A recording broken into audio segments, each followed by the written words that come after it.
the Sports Betting Network. The numbers told the story, they always do.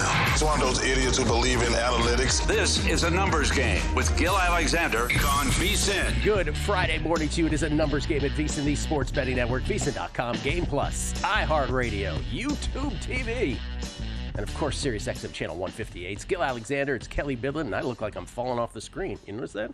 You're fading away, Gil. I should move over a little bit. If I go, what is it, this way? I'm almost out there. Gil Alexander, Kelly Bidlin. What's happening, y'all? It's a good way to mess with Savannah today, though, if you just want to move an inch to the left every segment. Yeah. Or an inch to the right. Yeah. It's Friday. You know what that means. Felica and Fezzik, hour number 2. Chris Felica, the Bear from Fox Sports. How many sports he'll have a bet on? There's no telling. Usually around 3 or 4, sometimes 5. We'll find out from Felica. Final 4, of course, included in that. And Fezzik Fridays. Steve Fezzik with always a bunch on his mind. He's got things to complain about. He's got things to point out. Can't wait for that. Hour number 2. Dr. Bob will join us as well. Oh, I have to text him a reminder that he has to come on. So let me do that right now as we're on the air. Yeah. He said, send me a reminder or I'll walk my kids to school. That's how much he... Would you like me to finish the coming up? No. I'll do it right now. Hold on. Again. Reminder. I'm saying it right now on air. Reminder. Okay. Dr. Bob on the Final 4 coming up here momentarily. Adam Burke, our managing editor at VSiN.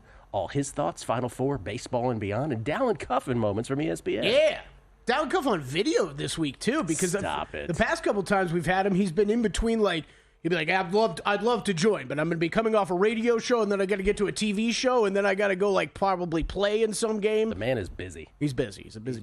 Look at Sharp on ESPN. So he'll chime in on the Final 4 and maybe some soccer as well.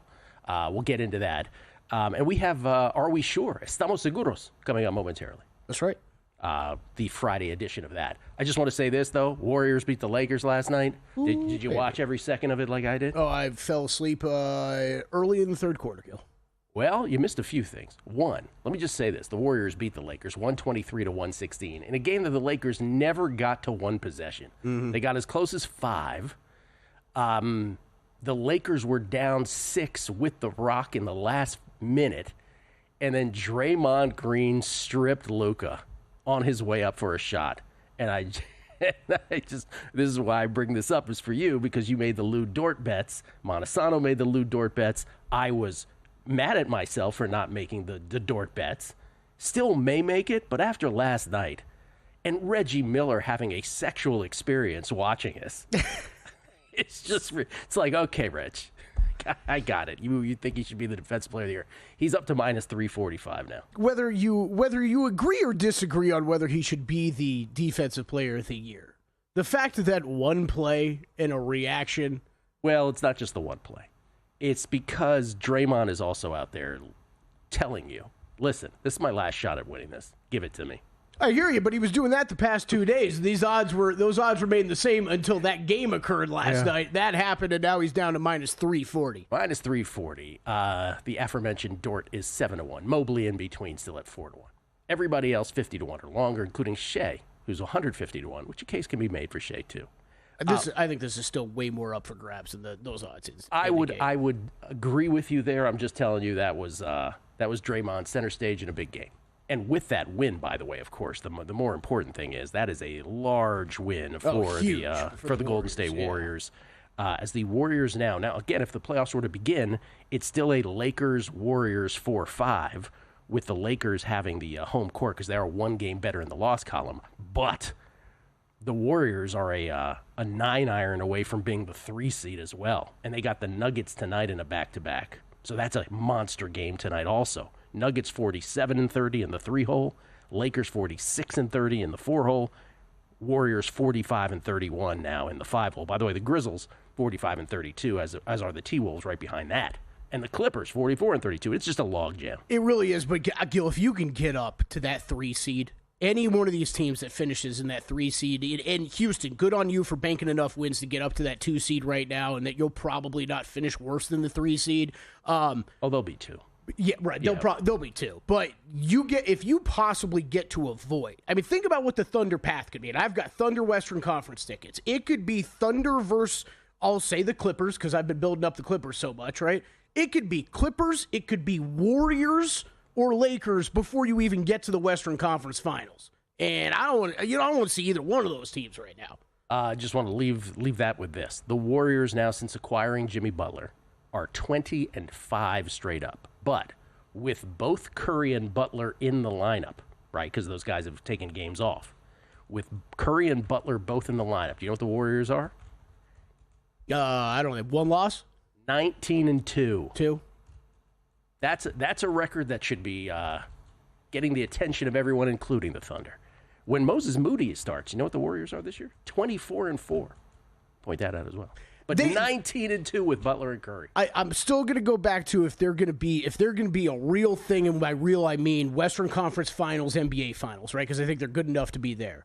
It's Kuminga or Podziemski like he was last night. They've got to be a consistent factor. No question about it. By the way, Luka, has your opinion changed on a player quicker than it has on a guy like Luka? He just, first of all, he was 0-6, by the way, from behind the arc. Broke a 104, what is that? How many games in a row did he have a 3? Was it 114 games in a row? I have to look that up. Don't hold me to that record, to that number. But 0-6 last night, and then that Draymond steal at the end. Okay, are we sure? Estamos seguros. Sports and sports betting edition. No intro. No intro. I'm going to start with, I'm getting rid of my Draymond question. I'm going back to the rest of the NBA awards. What was the Draymond question? Are we sure Draymond Green will win Defensive Player of the Year? We kind of already discussed. Well, no, I think it's not 100% sure, no. I agree. Yeah. All right, well, last other awards question real quick. Mark Daigneault, are we sure he's out of the Coach of the Year race? Oh, because he's 17-1, Gil. He's 17-1. I saw 14-1 this morning. It's shortening as we speak. 6 games left for the Thunder, and the one that they will have the shortest spread in is probably tonight at Houston, 6.5. I still don't think it's a bad bet. If you wanted to get involved, because it does hit. We've said it since the beginning. You made the bet. I didn't make the bet. Drew brought it up at 200-1 a week and a half ago. I was talking about it before Drew and wasn't smart enough to make the bet. Right? Yeah. But it just hinges on them getting to 70. If they get to 70, I think he's winning it. So if you think they can win the rest of these games, I don't think it's a bad bet still if you want to get involved. Well, all right. and let me just say this, that the way that the schedule works out, because I've always said if they clear Cleveland, right? What's the phrase I use? The fly in the ointment is if they clear Cleveland with the last 2 or 3 games still remaining to go, do they sit players and therefore not get to 70? But here's how the schedule works out. The meaningful games, the ones where they still have not clinched home court in a potential NBA Finals, is at Houston tonight, and then it's back-to-back against the Lakers. After that, when it might not matter, quote-unquote, anymore, it's Phoenix, Utah, and New Orleans. Yeah. So the way that the chronology of the schedule works out, so 70 may happen no matter what, if that makes sense. Mm-hmm. No, exactly. Yeah. All right, college basketball Final Four this weekend. We're all pumped. Are we sure any of these 4 teams left can win the NCAA tournament? Yeah, I mean, I think Duke will, but if you ran a simulation of this 100 times, all 4 are winning at some point. Sure, any of these 4 can win. There's no doubt. Are we sure Cooper Flagg should be a plus 110 favorite to win Most Outstanding Player? He should be the short shot for sure. Best player, best team. You're suggesting that it should be longer than that it shouldn't be plus 110? Feels pretty dang short. Yeah, well, I still say it's Cooper Flagg, because if Cooper Flagg does anything, all things being equal, and Duke wins it all, they're not even sniffing anybody else. So it's going to be him. Are we sure Alex Ovechkin will break Gretzky's regular season goal record this season? Seguro que sí. We have 7 games left for the Washington Capitals. 7 games left. He needs 2 to tie, 3 to break. Your question is, are we sure he's going to break? Yeah. By the way, they play the Blackhawks tonight, and the Blackhawks are terrible on D in terms of goal prevention. I am not 100% sure is that my answer to that, but he could do it tonight also. Yeah. Like he could, if he would do it with a hat trick tonight, that would be unbelievable. By the way, though, I don't know if you caught this, the really sort of the local scuttlebutt in the DMV. Joe Beninanti and Craig Laughlin, who used to play for the Caps. Craig Laughlin, for those who are Caps historians, came over in the Rod Langway trade in the early 80s. Caps got to their first playoffs with Craig Laughlin. He does color for the Caps. Who could forget? This local broadcast team, and Joe, the play-by-play guy, has been their play-by-play guy since before Ovechkin even was there. Wow. 3 of these remaining 7 games, they don't have the broadcast for. They're putting him in a booth just for archival and social media purposes, but the NHL has gone all in on this Ovechkin thing. So every remaining Caps game, as long as this hasn't been broken yet, is going to either be on an ESPN channel, a Turner channel, or NHL Network. And so because of contract or whatever, 3 of the games won't be broadcast locally. And this, for like Caps fans, if it happens on one of those 3 nights, is a complete travesty. So they have to, NHL has to step in, Bettman has to step in, and just say, okay, let them have their local broadcast. Yeah, it's always tough. It's ridiculous. NBA and NHL playoffs, I believe the NHL is the same way, right? You get into that same sort of thing where it's like the local guys have it up to a certain point. These guys have called almost every one of his goals ever. You're not going to let them do these? Yeah, Stop it. All right, are we sure? Nobody in the NL West can catch the Dodgers, Gil, because I see a lot of good records in the NL West. The Giants are 5-1 and in third. 5-1 and in third. We're not 100% sure. No. As much as we love the Dodgers, and the Dodgers are great, we are not 100% sure because the Padres are really good too. All right, give me a percentage that the Dodgers win the NL West. Oh, very small. Oh, that they win the NL West? Yeah. Oh, very, very high. Over 98%? No, absolutely not. Absolutely not. Anything else? Or we're after the break? All right, one quick one. Are we sure Aaron Rodgers will be a member of the Steelers next season? I've asked this question roughly 4 times, I think. Yes, because I think you nailed it early, which is he clearly wants to play for the Vikings, and he's like holding out any possible hope that they change their minds. Yeah, we're almost 100% sure. Now that's over 98% that he's ending up with the Steelers. We'll come back. Dalen Cuff on the Final Four next. Time. There's nothing more valuable. It's what drives everyone to make the most of every moment. We celebrate living large in the now. In a city where time disappears, we create experiences that electrify the soul and memories that will last forever. We go big, we go all night, and here, everyone is invited. So get loose and get loud. This is Circa. You'll have the time of your life. So, Paulie, have you had a chance to read the VSiN Daily yet? Yeah, came in at 3 a.m. What's Bill doing up that late? Well, rumor has it starts off with a 12-hour meditation session. Then he just pours himself over film and live TV, really focusing and taking it all in. Bill's in with the biggest insiders, talking trade secrets, strategies, the whole 9, absorbing the info. And then and only then can the writing process begin.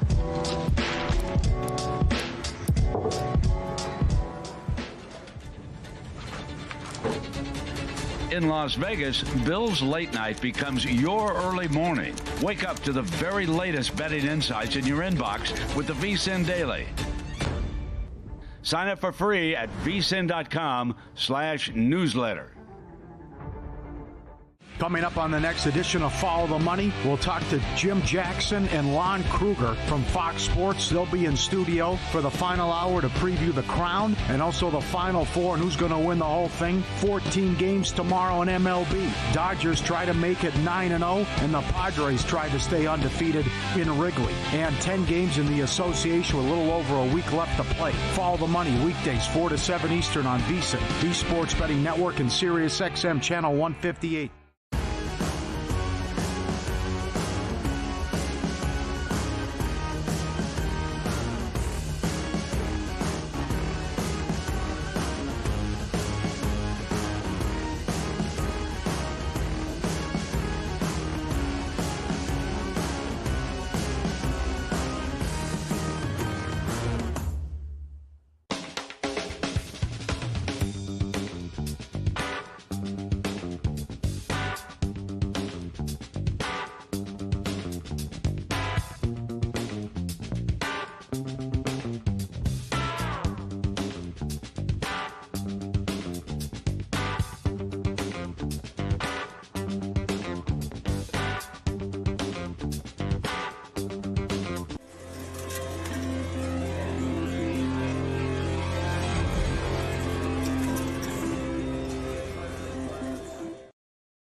Numbers Game on VSiN, the sports betting network. Put your skills to the test in the Hoops and Horses Pick'em Challenge, brought to you by our friends at First Bet. Sign up for free to play at VSiN.com/hoopsandhorses and make your picks for Saturday's marquee horse races and basketball matchups. Top pickers will receive First Bet vouchers you can use to bet upcoming races on First Bet, including the Kentucky Derby on Saturday, May the 3rd. From the hardwood to the home stretch, play now at VSiN.com/hoopsandhorses. Gil Alexander, we get tweets at Beat of the Book. Always appreciate the feedback from everybody. Chris Hartman, question for Crack yesterday. How does a man who carries a man bag full of items not travel with his own soap and toilet paper? Not an advantage play relying on hotel toiletries. I expected more. He said A&G and the pot are two of the best hours of the week. Thank you both. It's not a bad idea. Thank you. I mean, if you're settling in for a long casino day session, I'm just thinking back to some of my poker days, like those bags come in handy and you throw a lot of things in there. Those aren't bad suggestions. Mook franchise. Hey, Gil, Love on the Spectrum dropped on Netflix. Season 3. I think you enjoyed the first 2 seasons. Amazing show. I love that show. Life affirming. Love on the Spectrum. Thank you for that. This is from, let's see. A. Rel. Are we really sure, Gil, that the Giants under 5.5 wins next season is going to happen? Winston and Russ are major upgrades from Malik Neighbors. Defense isn't that bad. He said under 5. It's actually under 5.5. Yes, I'm sure. It's my favorite one. Seriously, go through that schedule. They're not winning 6. Hey, man, nobody loves Jameis Winston more than me, okay? And yeah, we're going under. This is from at KU Jayhawk Happy. He says, so the NBA West team with the second best record is 150-1 to win it all. Make it make sense. Because they're young. They're young, the Rockets. Okay, so this is a difficult conversation to have because I could go, yeah, Gil, but so are the Oklahoma City Thunder. Yeah, but... And it's just the star power of Shai Gilgeous-Alexander, the talent level of everybody I love is just one notch higher, and I don't trust the Rockets either. So. Last one here, Bentley. I'm sorry. A&G is part of my morning routine, listening while I get ready for the day. Turned it on YouTube TV today, and Kelly is disappearing. I topped out at 4 bills before I changed things. Congrats on not having to move furniture to unplug things. What does that mean? I mean, thank you though, Bentley. I don't know about that last part. Yeah, I don't understand the last sentence, but thank you, Bentley. I appreciate it. I should probably edit. Real quick, last 2 Are We Sures before we get to Dalen. Okay, are we sure? Yes. Shedeur Sanders will be selected in the first 4 picks. You know, I'm not sure, and I'll tell you why. Like, I just randomly Googled the first mock draft today, and it came up Lance Zierlein at NFL.com. You know where he has Shedeur going? Uh-oh. 24th on a trade. Cleveland trades up to get him. I also believe I saw DraftKings repost a draft position for him at 7.5. Yeah, man. I'm not sure at all about him anymore. It's getting interesting. And then are we sure? Now I'm trying to remember my wording on this. Are we sure the Bills should be the most expensive over on win total bets out there at DraftKings? Because I'll clarify. There are several 11.5s. They are minus 145 to the over, which is the most expensive over at the 11.5. You have no idea how long Kelly and I spent translating this to each other this morning. Okay, I am sure that among those teams, they should be the most expensive to go over 11.5. But getting to 12 with a first-place schedule is always dicey. Let's be clear about that. Because let's give them 5-1 in the division, which is being generous. But I don't think it is. I think 5-1 is accurate. Okay, so let's give them 5-1. You still, your remaining home games, Ravens, Bengals, Chiefs, Eagles, Saints, Bucks. Yeah, that's a lot. So Saints will be easy. But you gotta figure out a way to win 8 games between your division games and those home games. Where you're gonna make your hay is on the other road games, because that's easy peasy. Falcons, Panthers, Browns, Steelers, Texans. So you go 4-1 on those. Anyway, you can cobble together 12. They should be an over on 11.5. They should be the highest favorite of those teams, but it's never easy with that schedule. Never easy. Let's talk some college hoops. Special Numbers Game investigation reveals that the Final Four begins tomorrow. Dalen Cuff from ESPN joins us now, courtesy of the Progressive Guest Line, to navigate and give us his favorite bets on that. How you doing, Dalen? I'm doing very well, guys. How are you? Doing very well. Thank you for making time in between your busy schedule of TV and radio hits. We always appreciate it. Let's do these chronologically tomorrow, beginning with the appetizer. This between, of course, Florida and Auburn. Do I have that right? Yeah, all of a sudden I'm going nuts on it. Florida and Auburn. Florida, a 2.5-point favorite at the Alamo Dome tomorrow. Total 159.5. Your thoughts on this, sir? I think there's value in Auburn, honestly. You got a Florida team that I know is playing. They don't know if they've topped out in terms of how they're playing, but I do think the narrative about Auburn and their struggles is a little overplayed. I mean, they did cover the last 3 games. Now, I know against Michigan they were down 9 with 10 minutes to go. They dominated the last 10 minutes and covered. They barely covered against Michigan State, but they were up. We were outside the number the entire game, essentially, until the last couple possessions. So I think this Auburn team is they still can play at a higher level. We know that. I think Florida can as well.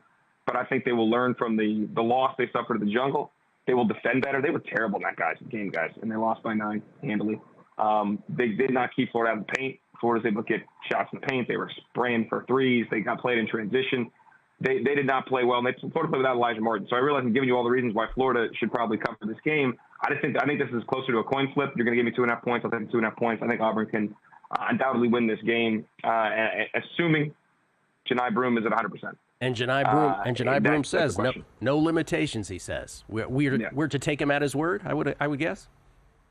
I think we kind of have to. I think that's kind of the deal right now. I think you got to believe that this guy, if his arm falls off, then he's not playing. But other than that, I think the guy's in the mix. And if he's able to go in 100%, then I think that's the case. He'll say whatever. We'll see it in the first few minutes how he's playing. And granted, he did come back into that game against Michigan State, which does bode well as well. Yeah, after saying apparently, according to reports, I'm done here. He did show up Willis Reed style and then hits that 3. You could see him on the sideline. You could read his lips. He says, "I'm done." I was like, "Oh my!" I was watching that game in a brewery on a huge TV, and I was like, "Oh my God, this guy's done. Are you kidding me?" Yeah. And he was back a few minutes later.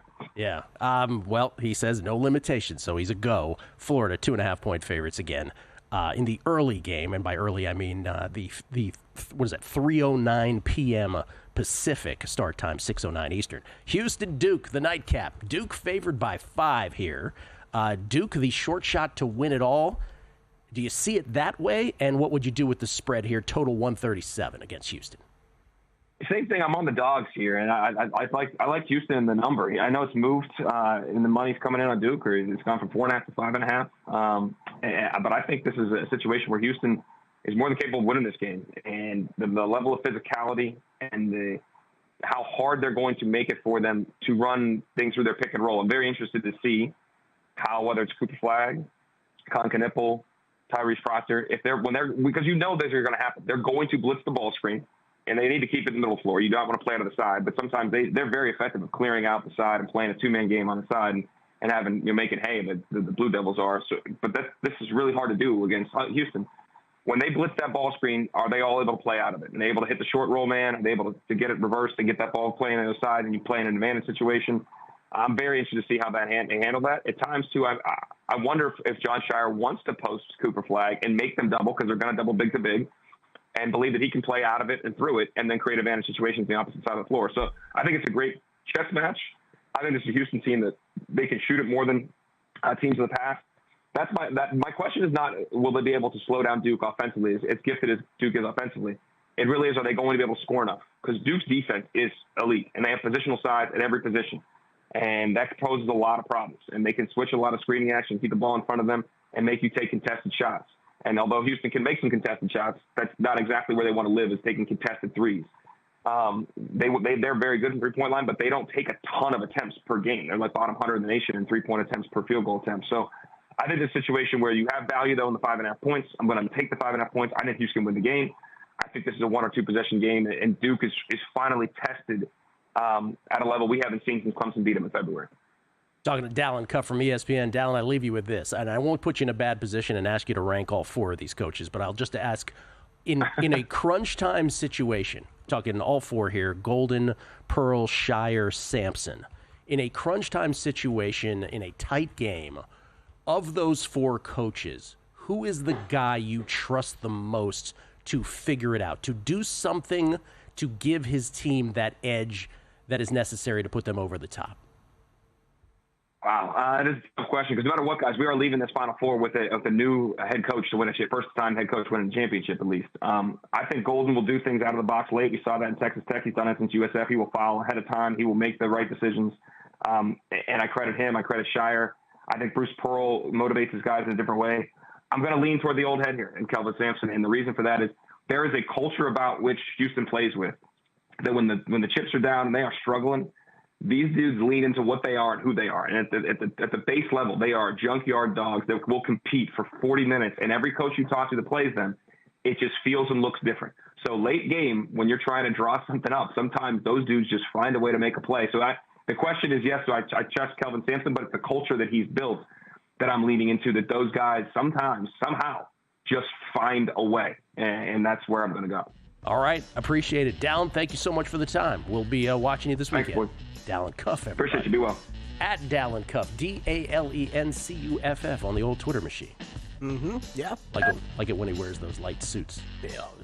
Always looking sharp on ESPN. It's a good look. And we appreciate him joining us all season long. Yeah, man, for sure. Adam Burke, we appreciate him joining us as well. That's a busy man, too.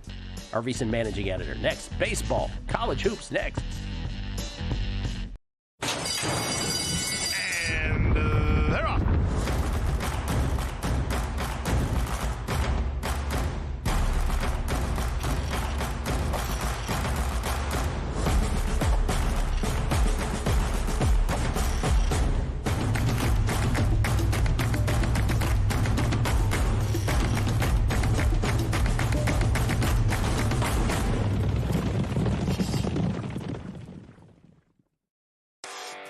For just $9.99, VSiN's got you covered for March Mania with a VSiN Pro subscription. You'll get access to bracket breakdowns, daily expert picks, as well as our March Mania betting guide, exclusive to Pro subscribers. Go to VSiN.com/subscribe today to sign up for just $9.99. And don't forget to catch us on the go with the VSiN Watch app, or listen on SiriusXM Channel 158 and join us on the Sports Betting Network.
This is VSiN, the Sports Betting Network.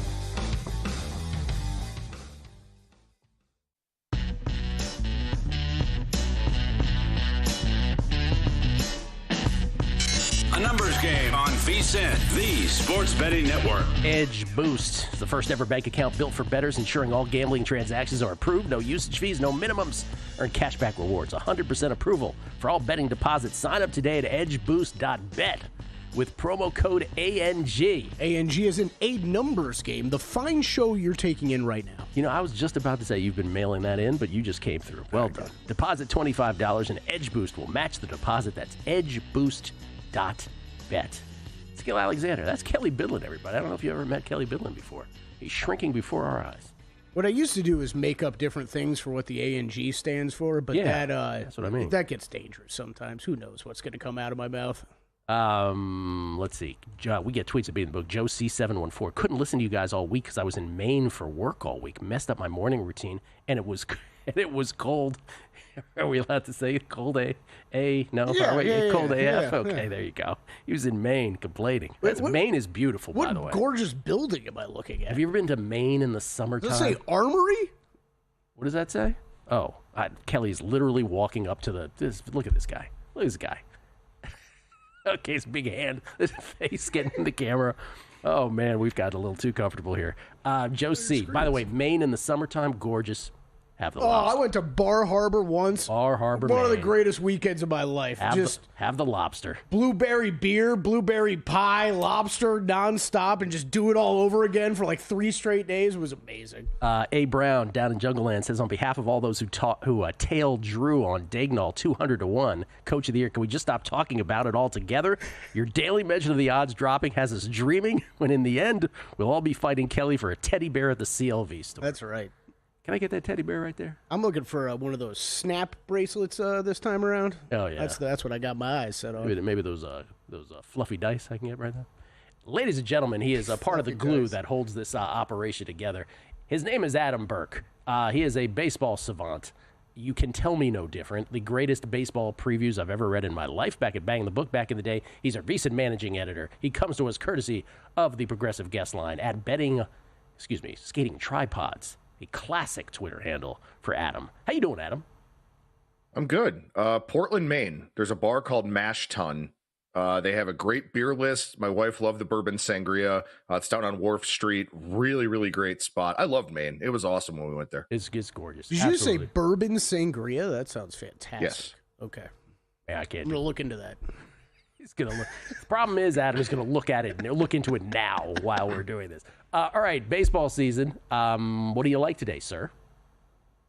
Still working my way through the card here, but I guess I could throw you guys one that I do like. I like the first 5 over 4.5 in this matchup between the Nationals and the Diamondbacks. Jake Irvin is a guy that doesn't miss a whole lot of bats. The Diamondbacks are swinging it really, really well to start the season, as you would expect. I mean, last year they led the league in runs scored, and I don't think this offense got any worse. I mean, they basically just replaced Christian Walker with Josh Naylor, who's a pretty good hitter in his own right. So I think they're going to get some run-scoring opportunities against Irvin. And then Brandon Pfaadt, while he's really good at missing bats, the command can be kind of hit or miss. Gave up a lot of hard hit contact in his first start against the Cubs. Lefties hit him really well. He's got an issue with the platoon split. Nationals should be able to throw 6 lefties at him today. So I like the first 5, over 4.5 in that Diamondbacks and Nationals game. And we were talking, you and I, about this a little bit off air. This is not an official play from you, but you are of the mind that if the Dodgers do trip up here in the month of April, for God's sakes, it's April 4th, but if they do, it is most likely the first time to trip up, let's say. It's most likely to occur this weekend at some point? Yeah, I think so. I mean, I think they could lose tonight, to be honest with you. Jesus Luzardo added a sweeper this year, and it's a really, really nasty pitch, and he's got a tremendous arsenal to begin with. He's just a guy who hasn't been able to stay healthy. The one thing that's concerning is, Yoshinobu Yamamoto has thrown the ball really well in his first 2 starts, but he is stepping up here from facing the Tigers last time out to facing the Phillies this time out. Also, long way from home, first road trip in the U.S. Of course, they played a couple of games in Tokyo to start the year. I think that the Phillies here, are a decent look for tonight. I was kind of hoping to get a little bit more on the price, but it is one that I may add to my card here throughout the day. But I understand why this line has moved toward Philadelphia. I mean, and also, look, this may very well be an NLCS preview in this weekend series. Yeah. Joe Pita's picks are coming up, by the way, after a 2-day hiatus on the show. Joe Pita's picks are coming up.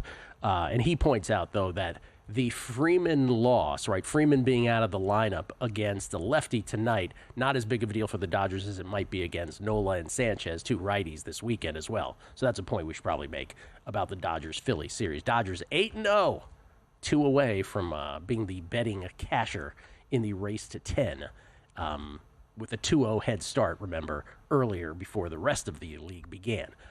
To the Final Four, sir. Your plays in either game are what? Well, I got to say one thing real quickly on today's MLB card. If you're looking through the card and you see Luis Castillo's name next to the Mariners, that is not the Luis Castillo. That is Luis F. Castillo. That is not the guy who's been a, 8-year Major League vet now.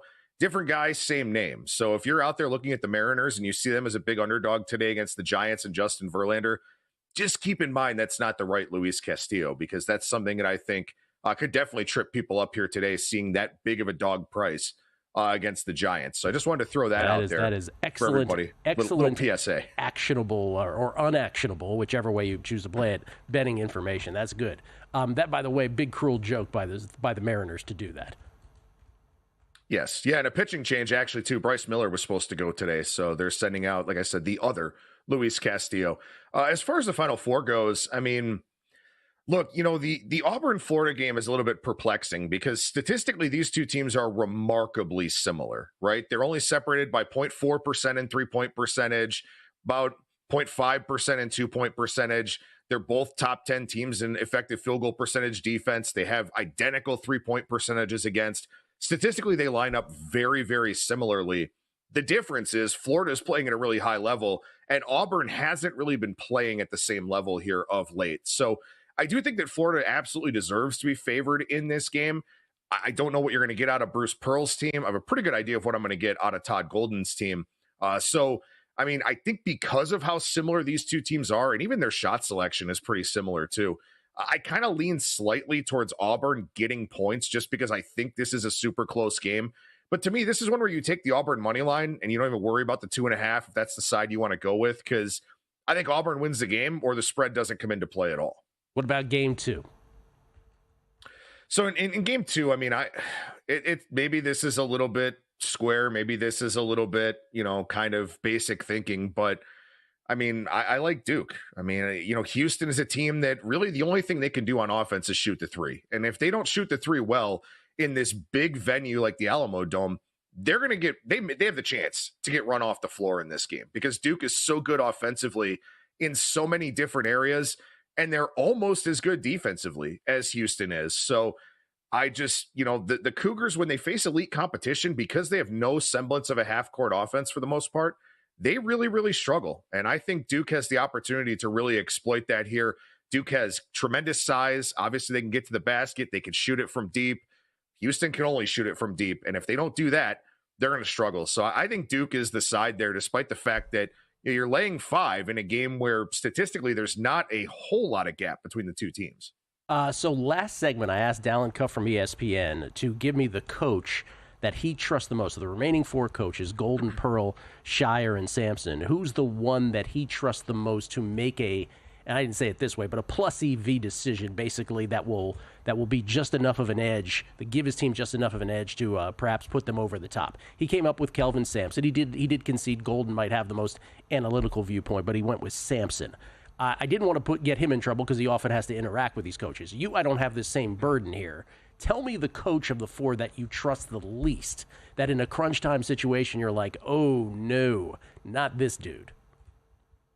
I mean, the least, it has to be Bruce Pearl, right? I mean, he's had some great teams in the past that he really hasn't been able to get over the hump. And, I also think that, with Auburn, with a guy that, could be a little bit of a loose cannon in Baker Mazzara, like, does he do something stupid in this game at some point? Can Florida bait him into something? Will Pearl have the wherewithal to, kind of calm him down, keep him sort of squared away in this game? I don't know. But Pearl is a guy that I think of the 4 that are left here, I would trust the least. All right, Adam, the Cleveland Guardians tied for first in the AL Central at 2-4. I mean, yeah, that's the way to spin it, I guess, at this point. Any remarks you want to make? We're obviously oppo on this. We'll be tracking it all year. But any takeaways from 6 games? Well, I got a takeaway. Petco Park is gorgeous. I went there on Wednesday. Nice. It was my wife's birthday. There was a day game, so quick 28-hour trip to San Diego. And, the park was fantastic. The game wasn't, but the park was great. And, really, really cool atmosphere, a lot of craft beer. That was great. But the only other thing that I could really mention is watching Kyle Manzardo at first base. It's like watching a baby giraffe try to walk. He is really bad over there. So that's something that could kind of inhibit them, when David Fry is able to come back. But honestly, the bottom of the order is terrible. I mean, they have no depth in that lineup whatsoever. And that's something that they're going to have to address as the season goes along. Right. They thought they were getting a defensive upgrade at first without Naylor, but we shall see as the season progresses. Thank you, Adam. Appreciate it, man. Have a good one, guys. You too. Adam Burke at Skating Tripods, VSiN managing editor. Always love having him on the show. Dr. Bob, we hope, on the other side. Final Four next on a numbers game at VSiN, the Sports Betting Network. Got a good day coming. Just wait and see. It's a good.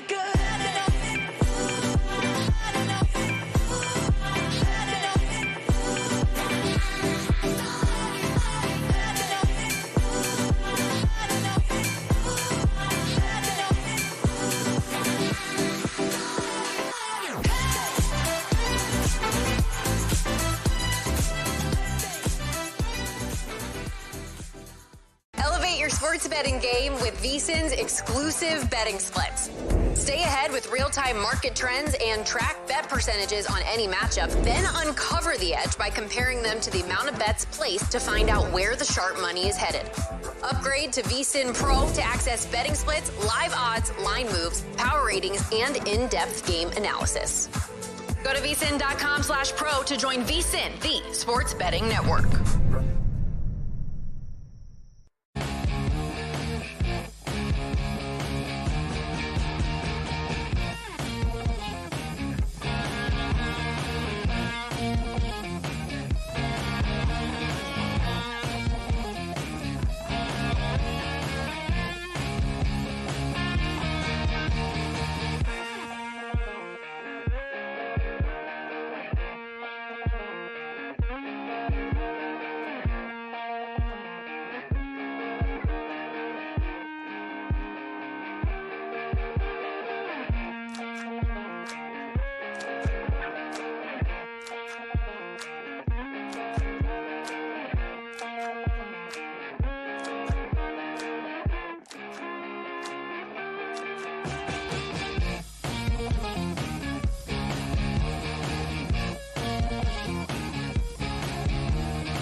Numbers Game on VSiN, the sports betting network. Horse racing fans, get ready. VSiN at the Track. The road to the Kentucky Derby is live today and every Friday leading up to the Triple Crown. With key Derby prep races this weekend, we're breaking down the top contenders for this year's Run for the Roses. Join experts Mike Somich and Aaron Halterman today at 2:10 p.m. Eastern on the VSiN YouTube channel at VSiN Live for expert analysis and insights. Don't miss it. VSiN at the Track, streaming live 2:10 p.m. Eastern as we count down to the Triple Crown. Shall I run Burgundy through some tweets? Sure, Gil. Oh, I know how much you love that. We get tweets at Beatty the Book. This is from Martel J. Profit X plug incoming. Oh, he likes Profit X. What do you got?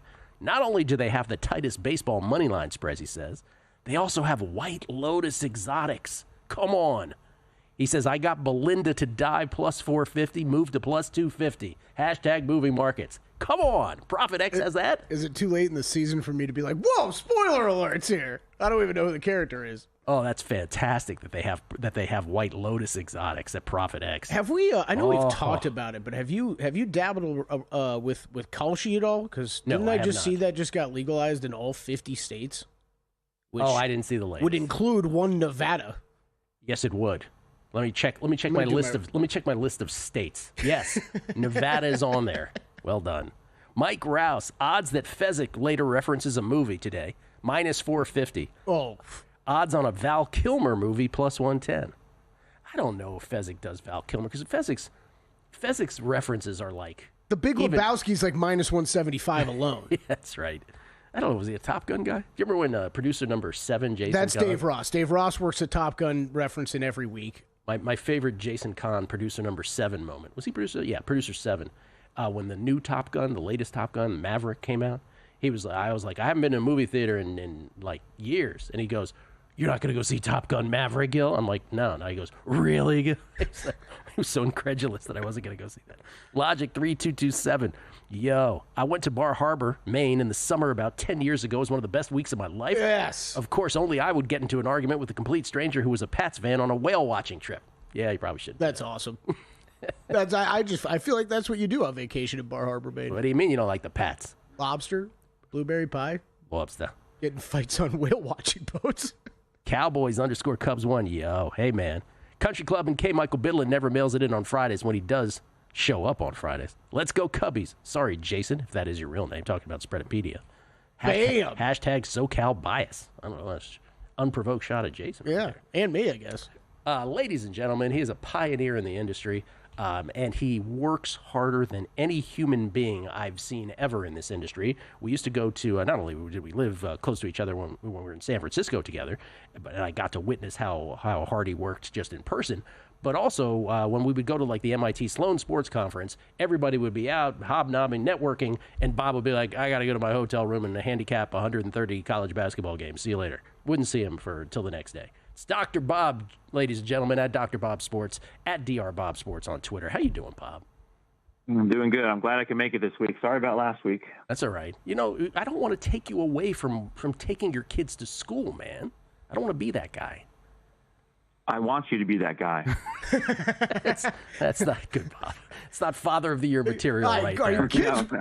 Kids would love a sick day on Friday. Long weekend. I assume their mom would take them to school in your absence. Is that what I would hope? She would. Okay. She would. But I could say Uncle Gil says you can stay home today. Don't do that. What do you do? By the way, now that so after this, right? So college football is not for months away. What do you do once this finishes now? Take some trips with the family. Try to help my wife clean the kitchen. Play a little tennis, maybe a little golf. I like it. Stay a little active. I try to lose about. I go from about 220 to 210, and then I gain that weight back during football season when I'm sitting in my ass for 100+ hours a week. All right. Okay. Well, let's try not to go potty mouth, but I hear you. Okay. Oh, sorry. Oh, no, that's all right. It's okay. It was okay. You were just trending that way, so I just didn't want to. I feel like clean the kitchen was brought up very specifically.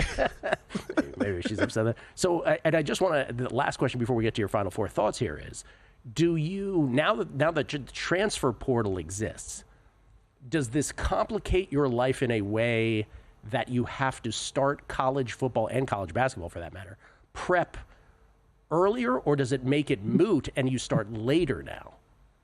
No, I have to start earlier. It used to take me about an hour and a half, maybe hour and a half to 2 hours to do every Division I college football team.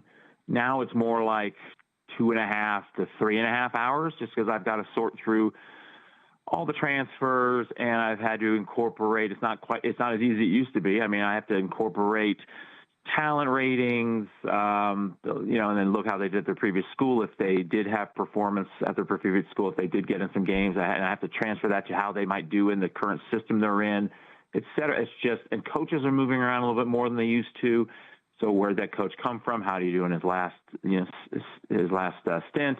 Did he improve the offense or improve the defense? Were they better, worse, et cetera? So it's just a lot more factors now than there ever was. It just takes me longer to do each team. So starting earlier is what I need to do now. Okay, let's go to the final. And I think it's actually helpful because I think I'm better at making those adjustments than the market's been. And my season win totals have done well over the years, as you know, and they have done well in recent years too. Yeah, I would actually corroborate that. I think your ability to evaluate the absence of a player and the inclusion of a player just becomes that much more on steroids now, to me, it would seem. Yeah. Let alone in-season injury adjustments. All right, Florida, Auburn. Florida favored by 2.5, 159. First of the two national semifinals. Your thoughts on this one? Well, obviously it depends on Johni Broome, right? I mean, if he's 100%, then I would be betting on Auburn here, getting 2.5. I don't think if he were 100%, the line would be 2.5. I think it'd be 1.5 or maybe 2. My ratings favor Florida by 0.6 points if Broome was 100%. Now, he's not 100%. He's got an ankle injury, a knee injury, an elbow injury. How much that hurts his level of play is a guess. If they're one bucket worse, if his injuries cause them one bucket, that's 2 points right there. That gets you to 2.5 from my 0.6. My guess is that it's 1 to 1.5 points. He could be fine. He could play his normal game, and if so, I think Auburn would be a good bet in that case. Hard to know. I think 1 to 1.5 points would be about the adjustment I'd make, and so that gets me Florida by 1.5 to 2. Not enough level to be playing, not enough value to be playing the game, and there's a lot of uncertainty. You could say, well, maybe it's a money line play. If Auburn, if he's good to go and he's 100%. Then Auburn might be a play on the money line because there's more variance in a situation like this. And if there's more variance, then the money line underdog play becomes a better value play than the spread. Because if he's not on his game and he's really struggling, then plus 2.5 doesn't matter. They're going to lose by 7 or 8 maybe. So I would probably rather have Auburn here. I'm not betting the game. Don't recommend betting it necessarily. But if you are going to bet Auburn, I'd consider the money line just because of the variance involved in Broome's injury. I like it. Plus 130 is what we're showing. Always shop around. And then Duke, 5-point favorites over Houston, total 137. Yeah, I do have a play here. I took Houston plus 5, and I lean with the under. It's 136.5 or so. My ratings have consistently been on Duke in the tournament, and I've had them as bets a few times. But not in this case. I mean, Houston, I think it's gotten a little too. I think the blowout at Alabama has enhanced the line a little bit, which is great because I was on Duke in that game as the best bet, so I was happy for that. But I think now the line's gotten a little bit out of hand. Houston's the number 1 rated defense in the nation in points per possession allowed, adjusted for opposing offenses faced. I think they're capable of slowing down Duke. Duke's got the number 1 rated offense in the nation. But they've only played 3 games all season against top 20 rated defenses. They have not faced many good defenses.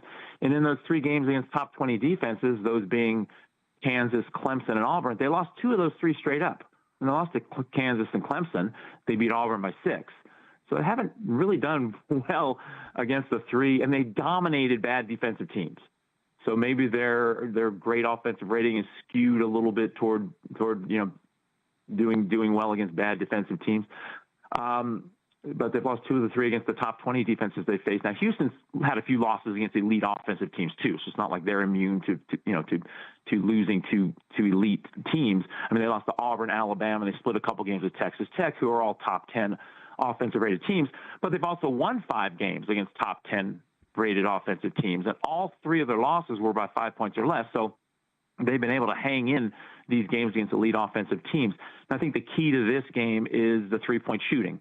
Duke has an elite two-point defense, so one of the best in the nation. I think they're second in two-point defense allowed. But they are susceptible to three-point shooting, though.